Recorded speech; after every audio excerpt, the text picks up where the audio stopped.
Cyclohexane. ठीक है।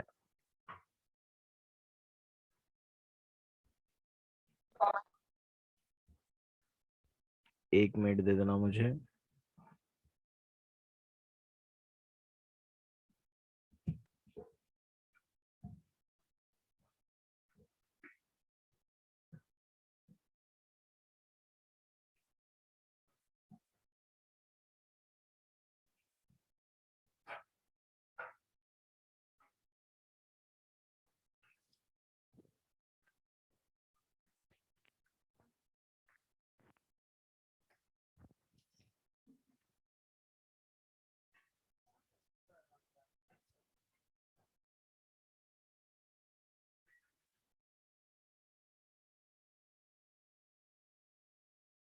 सभी को यहाँ पे स्क्रीन दिख रही है बच्चों? ऐसा होता है ना साइक्लोहेक्सेन, है कि नहीं? सभी को दिख हाँ रहा है सर। स्क्रीन? Yes sir. ये बच्चों हम लोग ऐसा देखना चाहते हैं इसके लिए होता है, बट साइक्लोहेक्सेन को अगर तुम लोग साइड से देखो तो साइक्लोहेक्सेन कुछ इस तरह से दिखता है। दिख रहा है सभी को? This is called chair conformation of cyclohexane. ये चेयर कॉन्फॉर्मेशन, अगर सारे बॉन्ड्स को देखोगे तो साइक्लोहेक्सेन में जो ऊपर का कार्बन है वो प्लेन नहीं है, फ्लैट नहीं है, बाकी के कार्बन के से बाहर आता हुआ है ऐसे। और नीचे का कार्बन जो है वो अंदर की तरफ जाता हुआ है। ऐसा होता है साइक्लोहेक्सेन का एक्चुअल स्ट्रक्चर। ठीक है। बट हम लोग क्योंकि सामने से देखते हैं, ये इसके लिए अपने को पता नहीं चलता है। अगर तुम लोग साइड से देखो तो ये बात अच्छे से पता चल जाएगी तुम लोगों की। जो ऊपर ऊपर वाला कार्बन है साइक्लोहेक्सेन का, वो प्लेन में नहीं है, प्लेन से बाहर की तरफ आता हुआ है। और नीचे वाला जो कार्बन है प्लेन के अंदर की तरफ जाता हुआ है। क्या ये बात समझ पा रहे हो तुम लोग बच्चों साइड व्यू से? यस। ये है तुम लोग का फ्रंट व्यू। ये फ्रंट व्यू से देख रहे हो तुम लोग। और साइड व्यू से देखोगे तो ऐसा कुछ दिखता है साइक्लोहेक्सेन। और साइड व्यू में देखने से पता चलता है कि जो कार्बन्स हैं, ये ब्लैक कलर के जो हैं वो कार्बन्स है बच्चों। ये कार्बन्स हैं। जो कार्बन है साइक्लोहेक्सेन रिंग के, वो एक ही प्लेन में नहीं है। एक कार्बन ऐसा है जो बाहर आ रहा है, एक कार्बन ऐसा है जो नीचे जा रहा है। ठीक है। एक्सियल इक्वेटोरियल के बारे में भी बताऊंगा मैं, लेकिन फिलहाल तो तुम लोग कार्बन पे ध्यान दो। इस तरह से अरेंजमेंट, इसको बोलते हैं चेयर कॉन्फॉर्मेशन। साइक्लोहेक्सेन के ऐसे बहुत सारे अलग अलग कॉन्फॉर्मेशन होते हैं। चेयर जो है बच्चों, ये स्टेबल फॉर्म होता है, बोट एक अनस्टेबल फॉर्म होता है जब एक कॉन्फॉर्मेशन दूसरे कॉन्फॉर्मेशन से में कन्वर्ट होता है। ठीक है। एक कॉन्फॉर्मेशन जब दूसरे कॉन्फॉर्मेशन में कन्वर्ट होता है तो बीच में भी बहुत सारे स्ट्रक्चर बनते होंगे ना, है कि नहीं? बीच में भी इनफाइनाइट, तुम लोग खुद ही बोलते हो कि इनफाइनाइट नंबर ऑफ स्ट्रक्चर बनते हैं। तो ये जो एक फॉर्म है जब दूसरे फॉर्म में कन्वर्ट होता है तो इसमें भी बहुत सारे बीच में स्ट्रक्चर बनते होंगे। तो ये जो बीच के स्ट्रक्चर्स होते हैं उनको क्या बोलते हैं हम लोग जनरली? जो मोस्ट स्टेबल और अनस्टेबल फॉर्म के बीच में बनते हैं उनको क्या बोलते हैं हम लोग स्ट्रक्चर, उन स्ट्रक्चर्स को? Skew conformer. बताया हुआ है ना ये चीज तो तुम लोगों को। स्क्यू कॉन्फॉर्मेशन बोलते हैं। ठीक है। तो याद रखना बच्चों, एक कॉन्फॉर्मेशन और दूसरे कॉन्फॉर्मेशन के बीच में जो भी स्ट्रक्चर बनते हैं, एक फॉर्म से दूसरे फॉर्म के बीच में जो भी इनफाइनाइट नंबर ऑफ स्ट्रक्चर्स बन रहे हैं, उन फॉर्म्स को हम लोग बोलते हैं skew conformers. Skew skew conformers जो बीच में होते हैं दो कॉन्फॉर्मेशन के बीच में। जैसे मैं एक्लिप्स को अगर स्टैगर्ड में कन्वर्ट कर रहा हूँ, 60 डिग्री एक ही साथ में थोड़ा रोटेट कर दिया रहूंगा। बीच में थोड़ा थोड़ा करके मैंने रोटेट किया है। और बीच में जो थोड़ा थोड़ा रोटेट करके मैंने अलग अलग कॉन्फॉर्मेशन पाया है, वो जो होंगे स्क्यू कॉन्फॉर्मेशन होंगे। ठीक है। तो यहाँ पे हमने एक बात समझ ली है कि साइक्लोहेक्सेन जो हम लोग ऐसे देखते हैं फ्रंट से, वो एक्चुअली में ऐसा नहीं होता। वो एक्चुअली में थोड़ा सा फ्रंट और बैक कार्बन जो होते हैं वो आगे पीछे होते हैं। कैसा होता है इनका स्टेबल फॉर्म? जो सबसे स्टेबल फॉर्म होता है साइक्लोहेक्सेन का, वो कुछ इस तरह से होता है।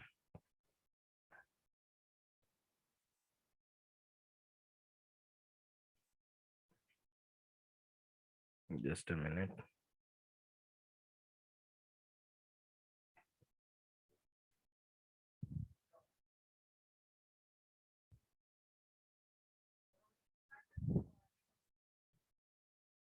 फ्रंट वाला कार्बन जो है वो थोड़ा बाहर की तरफ होता है, और बैक वाला कार्बन जो है थोड़ा अंदर की तरफ होता है। कुछ इस तरह से दिखता है स्ट्रक्चर, ऐसा।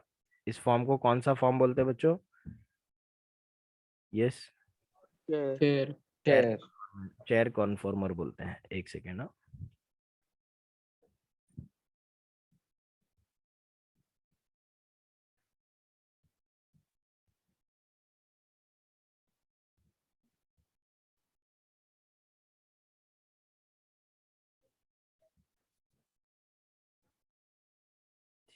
एक मिनट रुक जाना सिर्फ।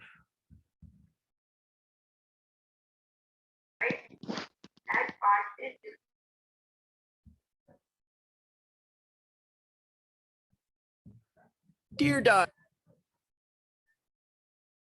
today I got an A after studying for 2 hours. Seems like everyone else studied for like a week or something. If only they knew about liner. I used liner to highlight on all the. ठीक है, सभी को मेरी आवाज आ रही है बच्चों? Yes sir. तो ये चेयर कॉन्फॉर्मेशन है। लेकिन ये चेयर कॉन्फॉर्मर्स जो है बच्चों, इसके जो ऊपर और नीचे वाले कार्बन है, ये हमेशा इसी तरह से नहीं रहते हैं। थोड़ी देर के बाद ये ऊपर आ जाता है और थोड़ी देर के बाद ये नीचे आ जाता है, ऐसे होते रहते हैं। बॉन्ड जो है रोटेट नहीं हो सकते, लेकिन बॉन्ड ऊपर नीचे होते रहते हैं। समझ में आ रही है बात? Yes sir. ठीक है, तो ये जो बॉन्ड ऊपर नीचे हो रहे हैं वो ऐसे ही नहीं हो जाते बच्चों, बीच में अलग अलग तरह के कॉन्फॉर्मर बनते हैं। तो एक चेयर कॉन्फॉर्मर जो होता है, अपने आप को पहले इस तरह से बेंड कर लेता है, इस तरह से अपने आप को रोटेट कर लेता है कि दूसरे कॉन्फॉर्मर में कन्वर्ट होता है। तो पहले तो ये चेयर कॉन्फॉर्मर जो है अपने आप को ट्विस्ट करेगा और कन्वर्ट हो जाता है हाफ चेयर फॉर्म में। ठीक है, जस्ट अ मिनट। कौन सा फॉर्म आया था बच्चों हम लोग का लास्ट टाइम? कांदिवली वाले, हमने कौन सा फॉर्म बनाया था सबसे पहला? Half chair sir. सबसे पहले चेयर फॉर्म, फिर हाफ फॉर्म, फिर ट्विस्ट ट्विस्ट बोर्ड, बोट, फिर बोट, फिर ट्विस्ट बोट अगेन, फिर फिर वापस। राइट। हाँ। चलो, तो पहले तो ये हाफ चेयर में कन्वर्ट हो जाएगा। हाफ चेयर फॉर्म कैसे होगा? पहले तो ये बॉन्ड थोड़ा ऊपर उठेगा और कैसा स्ट्रक्चर बन जाएगा? ऐसा कुछ, राइट। उसके बाद बच्चों ये बॉन्ड एकदम से ऊपर नहीं उठता है, जब फर्दर और ऊपर उठने जाएगा तो ये जो दो बॉन्ड्स हैं, ये वाले 1 और 2 बॉन्ड, वो थोड़े से ट्विस्ट हो जाते हैं और ट्विस्ट बोट स्ट्रक्चर बना देते हैं। इस कॉन्फॉर्मर को हम लोग बोलते हैं चेयर, इस कॉन्फॉर्मर को बोलते हैं हाफ चेयर। ये और रोटेट होगा, और अब जब मुड़ेगा, अब जब बेंड होगा, तो इसका जो 1 और 2 लेबल किया हुआ बॉन्ड है वो ट्विस्ट हो जाते हैं आपस में, और ट्विस्ट होके, एक मिनट, हाँ, ये ट्विस्ट हो जाते हैं और ट्विस्ट होके ऐसा कुछ स्ट्रक्चर बना देते हैं।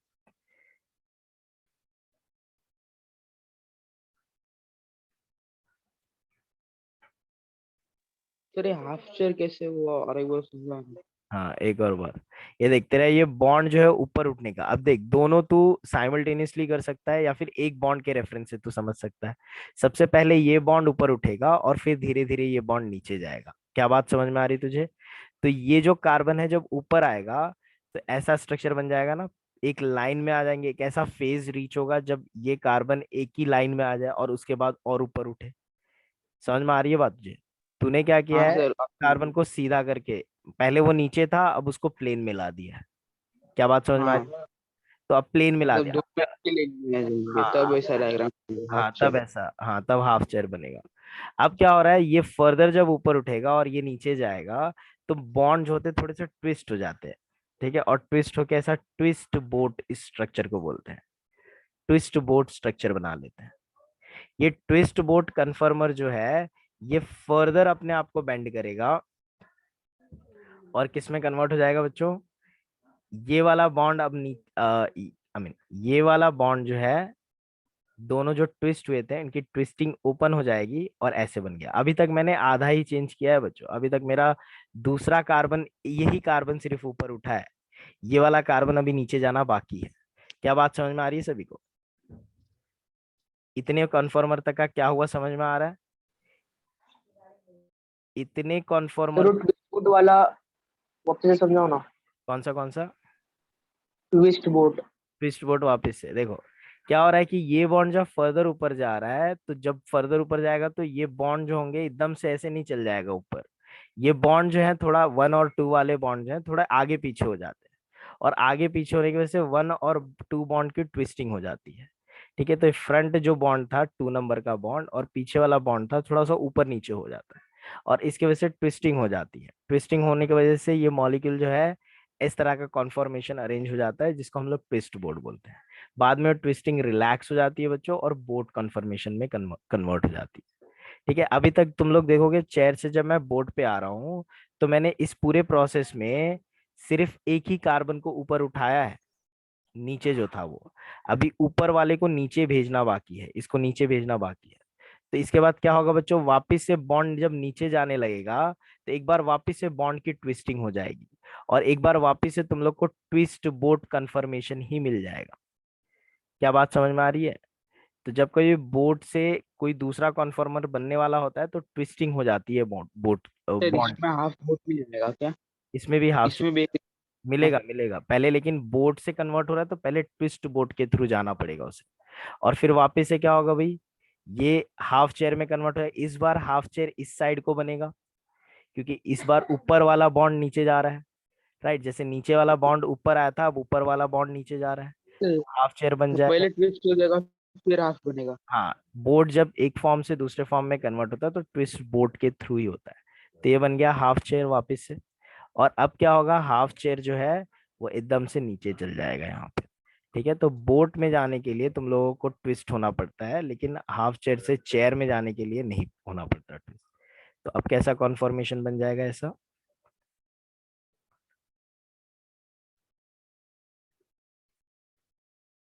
तो ये मॉलिक्यूल में होते रहता है। तुम लोग देख सकते हो बच्चों, ये जो पहला स्ट्रक्चर है और जो दूसरा वाला है, दोनों ही चेयर है, लेकिन क्या दोनों सेम चेयर है दिख रहे हैं तुम लोगों को? उसमें देखो, जो ऊपर वाला था वो नीचे हो गया है, और जो नीचे वाला था वो ऊपर हो गया है। तो एग्जैक्ट ऑपोजिट हो गया है कि नहीं? ऐसा चेयर कॉन्फॉर्मेशन में होते रहता है। ठीक है, एक चेयर दूसरे टाइप के चेयर में कन्वर्ट होते रहता है। क्या बात समझ में आ रही है सभी को? देखो जरा कैसे हो रहा है, पहले ये बॉन्ड उठा, बॉन्ड की ट्विस्टिंग हुई और बोट में कन्वर्ट हो गया। अब बोट जब दूसरे फॉर्म में कन्वर्ट होता है तो बोट की ट्विस्टिंग होगी, फिर हाफ चेयर, फिर चेयर में कन्वर्ट होगा। ये पूरे प्रोसेस में जो ऊपर वाला कार्बन था वो नीचे चले जा रहा है, और जो नीचे वाला कार्बन है वो ऊपर चले जा रहा है। अब जरा इसको समझते हैं बच्चों, एक मिनट। सर कंफर्मेशन की वजह से उसकी रिएक्टिविटी पे कुछ असर होता है क्या? बहुत बहुत होता है, स्टेबिलिटी मॉलिक्यूल की बदल जाती है, तो रिएक्टिविटी पे तो असर पड़ेगा ही ना। तो सर सबसे स्टेबल कौन सा होगा? बताऊंगा, यहाँ पे देखना। हाँ। सब लोग पहले ये इस पे ध्यान दें, सबको स्क्रीन दिख रही है? ये इस कांदिवली वाले बच्चों को दिखाया हुआ है ऑलरेडी, सब लोग को दिख रहा है बच्चों इस कॉन्फॉर्मर इसका स्क्रीन पे? Yes sir. तो बच्चों ये देख सकते हो, ये ब्लैक में जो है कार्बन्स हैं सब, और ये जो ब्लू रेड में है ये हाइड्रोजन है। जो रेड में हाइड्रोजन दिख रहे हैं तुम लोगों को, इनको बोलते हैं बच्चों एक्सियल हाइड्रोजन्स। एक्सियल हाइड्रोजन बोलते हैं। एक्सियल जो हाइड्रोजन होते हैं वो साइडवेज हाइड्रोजन होते हैं। मतलब तुम लोग का अगर ये कॉन्फॉर्मेशन है, तो ऐसे जो ये वाले हाइड्रोजन होंगे जो साइड में होते हैं, लैटरल हाइड्रोजन होते हैं। एक सेकेंड ना,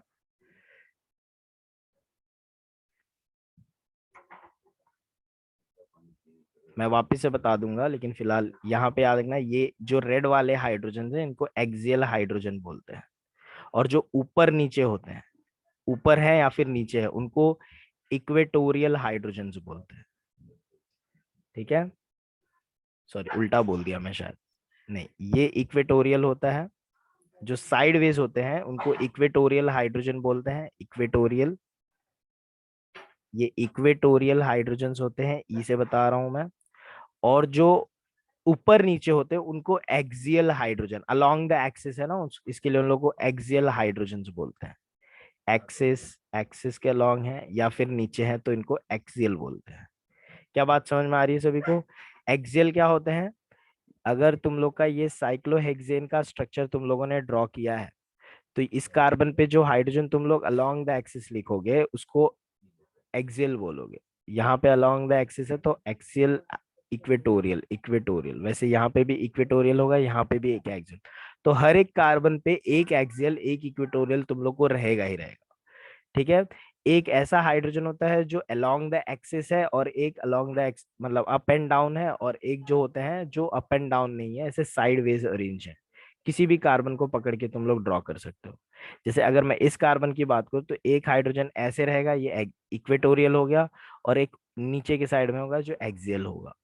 वैसे यहाँ पे एक ऐसा होगा इक्वेटोरियल, यहाँ पे एक एक्सियल होगा। क्या ये बात समझ में आ रही है सभी को?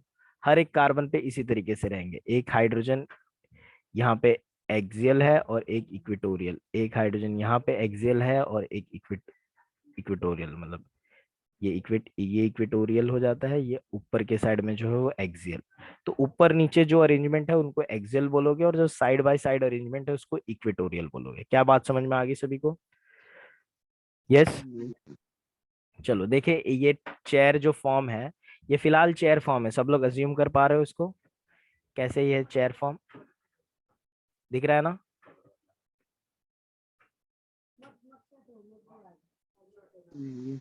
सभी लोग को चेयर फॉर्म दिख रहा होगा।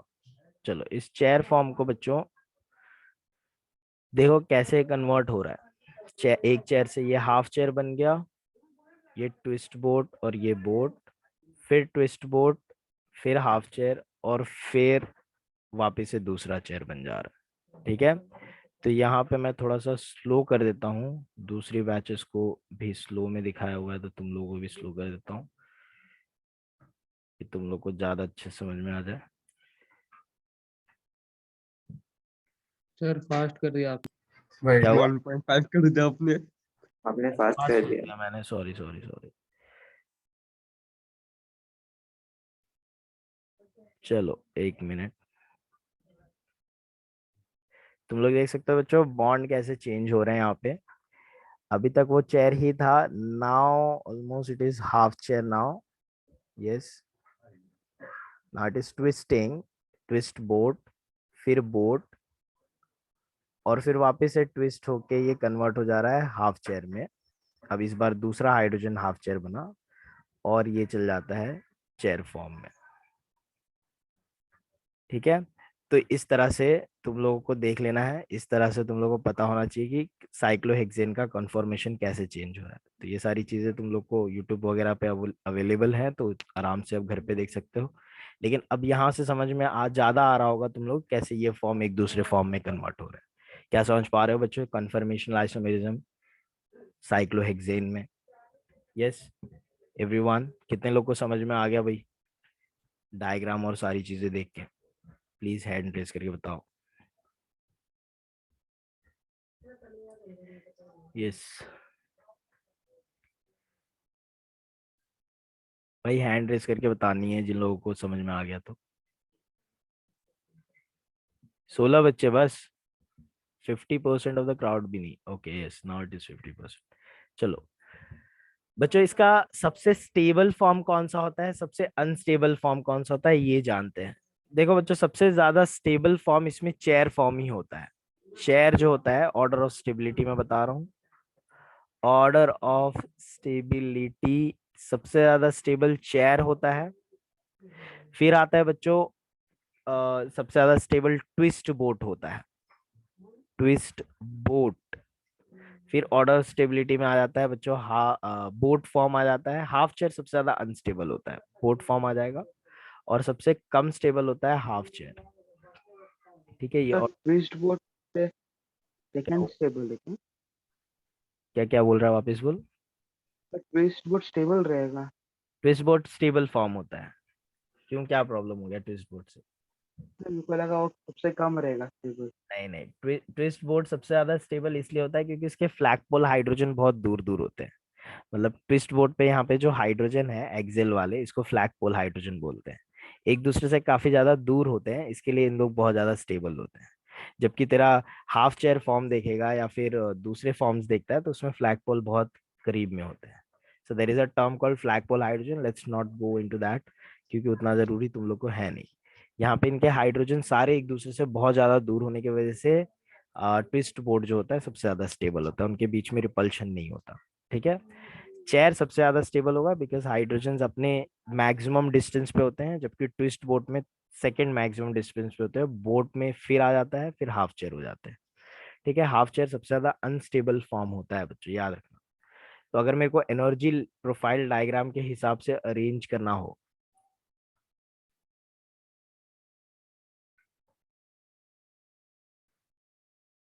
पोटेंशियल एनर्जी वर्सेस कॉन्फॉर्मेशन ना, कॉन्फॉर्मेशन हम लोग यहाँ पे लिख देते हैं अलग अलग। यहाँ पे डायहेड्रल एंगल नहीं लिख रहा हूँ, क्योंकि डायहेड्रल एंगल एक्चुअली इसमें गेस नहीं कर सकते तुम लोग। कॉन्फॉर्मेशंस लिख देता हूँ मैं। Let's start with chair conformation. Let's say इस पॉइंट पे चेयर कॉन्फॉर्मेशन है, और चेयर क्योंकि सबसे ज्यादा स्टेबल है तो उसकी एनर्जी लो ही रहेगी, राइट। सबसे लोवेस्ट एनर्जी कॉन्फॉर्मेशन मैंने यहाँ पे लिख दिया। चेयर किस में कन्वर्ट होता है बच्चों, जब रोटेट करोगे तुम लोग बॉन्ड को मूव करोगे तो हाफ चेयर में जा रहा है ना। Half chair. हाफ चेयर सबसे ज्यादा अनस्टेबल है, तो एनर्जी बहुत ज्यादा अमाउंट से बढ़ जाएगी। सही बात है कि नहीं, बहुत यस। ज्यादा बढ़ जाएगी कुछ इस तरह से। उसके बाद कौन सा फॉर्म कन्वर्ट हो रहा है, हाफ चेयर ट्विस्ट बोट में आ रहा है। Twist boat twist boat. Stable है तो इसकी एनर्जी बहुत ज्यादा कम हो जाएगी। उसके बाद क्या होगा बताओ, twist boat convert boat. Boat में तो थोड़ी एनर्जी वापस से बढ़ जाएगी, बोट अनस्टेबल है। फिर क्या होगा बताओ, half chair. Half half chair नहीं चेयर बनता फिर बोट। से हाफ चेयर। बोट के बाद क्या ट्विस्ट बना, बोट। अरे बोट से बोट से ट्विस्ट फिर बोट। ट्विस्ट बोट बन रहा है तो वापस से थोड़ी एनर्जी कम हो जाएगी। और ट्विस्ट बोट बनने के बाद वापस से हाफ चेयर बन रहा है तो एनर्जी थोड़ी वापस से बढ़ जाएगी। और फिर वापस से किस में कन्वर्ट हो जा रहा है, चेयर में कन्वर्ट हो जा रहा है। थोड़ा सा मैं इसको लेवल में लिख देता ट्विस्ट हूँ। बोट से हाफ चेयर होगा ना सर? ट्विस्ट बोट से हाफ चेयर बन रहा है ना, तो ट्विस्ट बोट पे एनर्जी इतनी थी, फिर हाफ चेयर पे एनर्जी चली गई, ज्यादा हो गई, और वापस से एनर्जी डाउन हो जाएगी, उतनी ही हो जाएगी जितनी चेयर की थी। ठीक है, तो कुछ इस तरह का ग्राफ मिलेगा तुम लोगों को। सही लेवल पे बनाया कि और नीचे लेके जाओ, I guess this is the level. Yes, तो ये है बच्चों तुम लोग का हाफ चेयर, ये ट्विस्ट बोट, ये बोट, ये वापस से ट्विस्ट बोट, ये वापस से हाफ चेयर, और ये तुम लोग का चेयर कॉन्फॉर्मेशन हो जा रहा है। तो तुम लोग देख सकते हो यहाँ पे एनर्जी का डिफरेंस है, चेयर और हाफ चेयर के बीच में बहुत ज्यादा एनर्जी डिफरेंस है। सबसे ज्यादा एनर्जी डिफरेंस इधर ही है, चेयर और हाफ चेयर के बीच में। The energy difference is about 10 kilo calories. ठीक है, 10 किलो कैलोरी मतलब 42 किलो जूल की एनर्जी लग जाती है यहाँ पे लगभग। ठीक है, जबकि अगर तुम लोग ट्विस्ट बोट और हाफ चेयर की एनर्जी देखोगे तो आधी लगती है इसकी, 23 किलो जूल। ठीक है, इतना ही एनर्जी डिफरेंस होता है। ठीक है, तो ये तो एनर्जी वैल्यूज है, खैर तुम लोग को याद रखने की जरूरत नहीं है एनर्जी वैल्यू। तुम लोग को सिर्फ याद रखना है कौन सबसे ज्यादा स्टेबल है, कौन सबसे ज्यादा अनस्टेबल है। याद रखना बच्चों, एक और टर्म अभी के लिए बता दे रहा हूँ, twist boat is achiral type of compound. क्या होता है अकाइरल, वो तुम लोग को थोड़ी देर के बाद आज ही की क्लास में पता चलेगा। अकाइरल होता है ये, इतना याद रखना है सिर्फ फिलहाल के लिए। It is the only achiral, sorry, it is the only chiral, rest all are achiral. Twist boat is the only chiral isomer out of all the conformers. ठीक है, क्या होता है chiral मैं थोड़ी देर के बाद बताऊंगा। क्या समझ में आ गया energy profile diagram?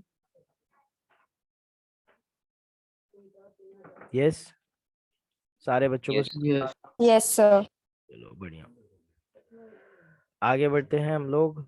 Next type के आइसोमेरिज्म पे बढ़ते हैं बच्चों। ये तो था तुम लोगों का कॉन्फॉर्मेशनल आइसोमेरिज्म। नेक्स्ट टाइप के आइसोमेरिज्म पे आते हैं जिसको हम लोग बोलेंगे ज्योमेट्रिकल आइसोमेरिज्म। ठीक है, तो हमने कॉन्फॉर्मेशनल आइसोमेरिज्म डिस्कस कर लिया। सेकेंड टाइप का स्टीरियो आइसोमेरिज्म पे आते हैं, ज्योमेट्रिकल आइसोमेरिज्म।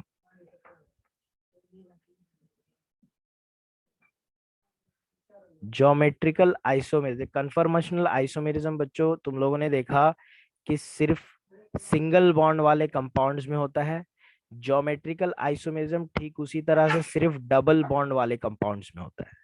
ठीक है, याद रखना बच्चों, apart from carbon carbon single bond, nitrogen nitrogen single bond में भी कन्फर्मेशनल आइसोमेरिज्म हो सकता है। Example hydrazine. हाइड्राजीन में जो नाइट्रोजन होते हैं बच्चों, ये नाइट्रोजन नाइट्रोजन जो है, 2 हाइड्रोजन है इसके ऊपर, इसको बोलते हैं हाइड्राजीन।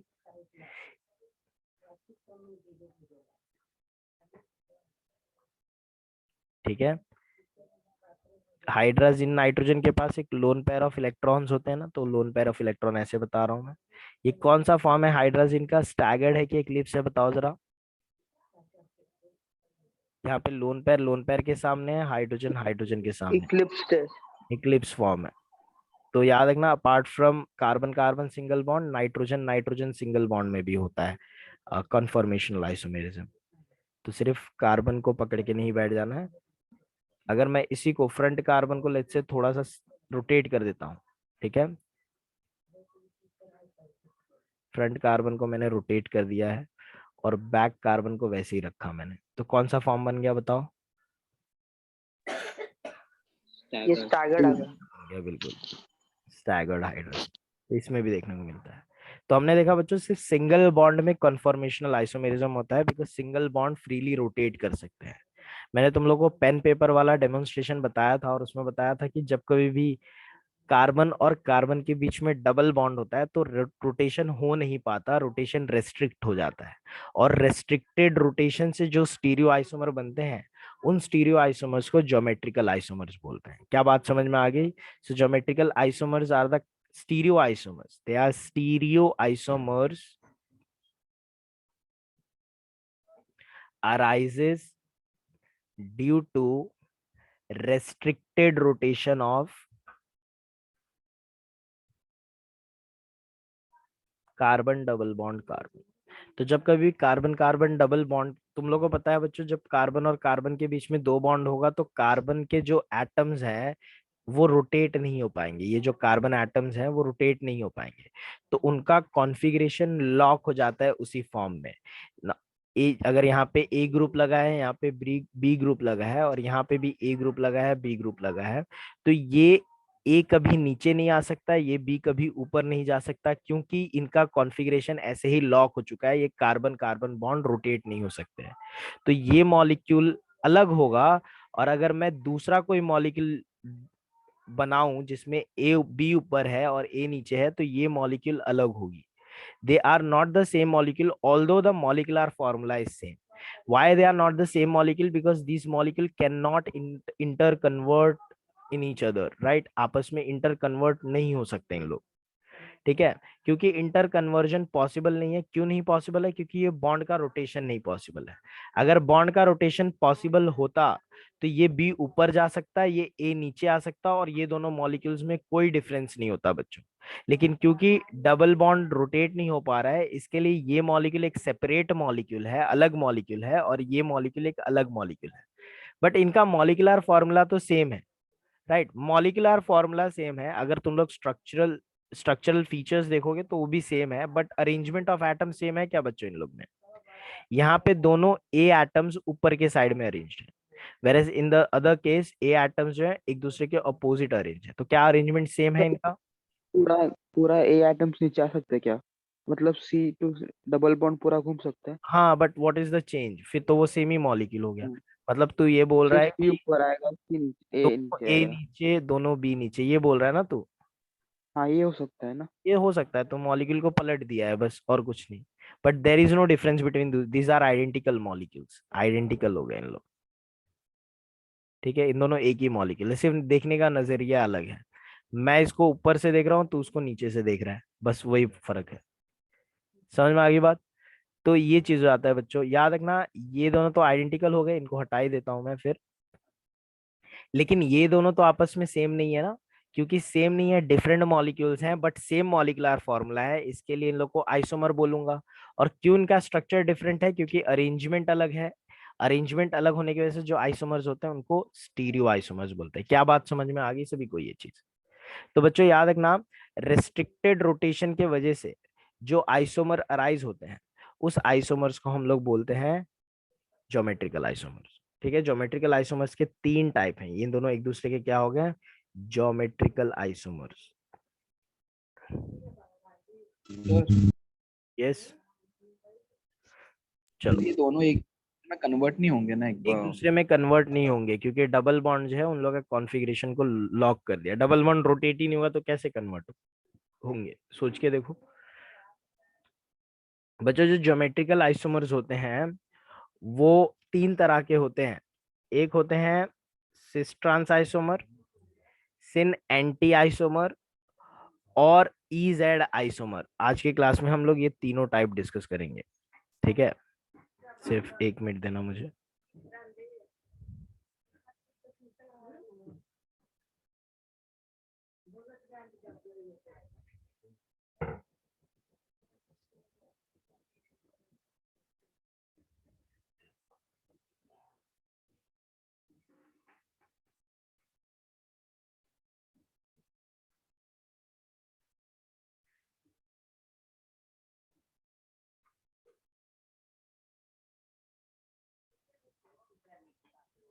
ये सभी को स्क्रीन दिख रहा है यहाँ पे बच्चों?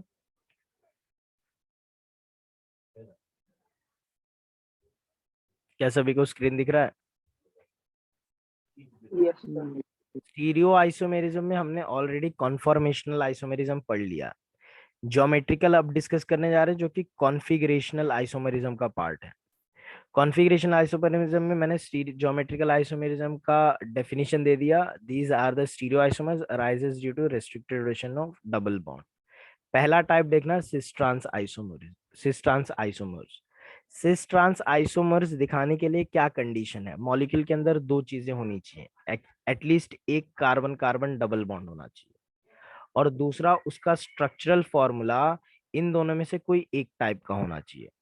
इन दोनों में से कोई एक टाइप से मेरा मतलब क्या है कि सी डबल बॉन्ड सी को दो कार्बन एटम पे दो कार्बन जो है, जो डबली बॉन्डेड कार्बन एटम्स है, उनको एक ग्रुप तो कम से कम कॉमन होना चाहिए। अगर दोनों रहा तो अच्छी बात है, लेकिन कम से कम दोनों पे एक ग्रुप कॉमन होना चाहिए, तब जाके सिस ट्रांस आइसोमेरिज्म अराइज होगा। क्या बात समझ में आ रही है सभी को? Yes, yes sir. ठीक है।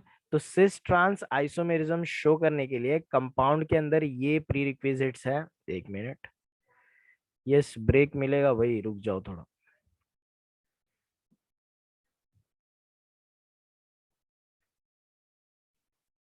ठीक है, तो यार क्या हो गया इसको। तो कार्बन कार्बन डबल बॉन्ड को अगर एक ग्रुप कॉमन है तभी सिस ट्रांस आइसोमेरिज्म बता पाओगे, अदरवाइज नहीं होगा। याद रखना बच्चों, एक ही कार्बन पे दो सेम ग्रुप वगैरह हो गए, एक ही कार्बन पे दो सेम ग्रुप होते तो सिस ट्रांस आइसोमेरिज्म नहीं अराइज होता है। एक कार्बन पे दो सेम ग्रुप नहीं होने चाहिए। जैसे कि फॉर एग्जांपल, क्या CH2 double bond CH2 cis trans isomerism show कर सकता है बच्चों? No sir. क्योंकि इसके इस कार्बन पे भी दो सेमी एटम है, इस कार्बन पे भी दो सेमी एटम है। लेकिन क्या CH3 CH double bond CH3 show कर सकता है क्या? क्या वो इसी टाइप का हाँ मॉलिक्यूल है? देखो, हाँ सर।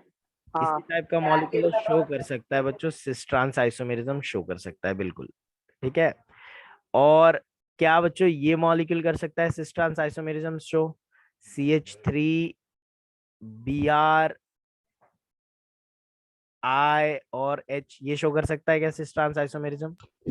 नहीं। क्योंकि यहाँ पे तुम लोगों के चारों अलग अलग ग्रुप है, तो हम लोग को तो एटलीस्ट दो सेम ग्रुप चाहिए ना। अगर मैं यहाँ पे CH3 कर दूं तो क्या आप शो करेगा सिस ट्रांस आइसोमेरिज्म? बोलो बच्चों, क्या अभी आप नहीं। सर ट्रांस आइसोमर अभी शो करे। अभी सिस ट्रांस करेगा कि नहीं? सिस है कि ट्रांस वो नहीं पता, लेकिन क्या शो कर सकता है, कंडीशन में फिट हो रहा है क्या? क्या इन दोनों में यस से कोई सर। एक टाइप का स्ट्रक्चर है इसका? तो बच्चों ये टाइप का ही तो स्ट्रक्चर है ना उसका। देखो, ए ग्रुप सेम ग्रुप है और ये दो अपोजिट। तो बच्चों अपने को क्या चाहिए? दो डबली बॉन्डेड कार्बन जो उनको एक ग्रुप तो सेम होना चाहिए। अब वो सेम साइड में हो सकते हैं या फिर अलग साइड में रहेंगे तो फिर भी चलेगा। तो बच्चों सिस क्या होता है, ट्रांस क्या होता है, ये समझते हैं। सिस आइसोमर वो आइसोमर होते हैं जिनके अंदर जिन पे सेम ग्रुप सेम साइड में हो। तो cis isomer if the same group और atoms are on the same side of the double bond. जैसे कि for example C double bond C है और इसमें ए एक साइड में है और बी एक साइड में है, तो ये कौन सा आइसोमर हो गया? डबल बॉन्ड के सेम साइड में सेम ग्रुप है, ए एक साइड में बी एक साइड में, तो उसको सिस आइसोमर बोलेंगे। और डबल बॉन्ड के एक सेम साइड में सेम ग्रुप नहीं है, अपोजिट है एक दूसरे के, तो हम लोग उसको ट्रांस आइसोमर बोलेंगे। इफ द सेम ग्रुप और atoms present on the opposite side of double bond, then it is called trans isomer। क्या डेफिनेशन क्लियर हो गया बच्चों? सिस ट्रांस का एग्जांपल समझ में आ गया? ठीक है, जैसे कि फॉर एग्जांपल मेरे को बताओ ये कौन सा आइसोमर है? ये सिस है कि ट्रांस है बच्चों? ट्रांस। ट्रांस कैसे पता? क्योंकि सेम ग्रुप अपोजिट साइड में है एक दूसरे के। और अगर मैं ये ब्यूट टू इन को ही ऐसे अरेंज कर दूं, तो ये कौन सा आइसोमर है फिर? बताओ। सिस आइसोमर, सिस आइसोमर है। ठीक है, तो समझ में आ गया सिस ट्रांस कैसे आइडेंटिफाई करते हैं बच्चों। यहाँ पे मैं थोड़ा तुम लोग को 15 मिनट्स का सर ब्रेक कोई दूंगा। एक रहेगा तो भी चलेगा ना ट्रांस में?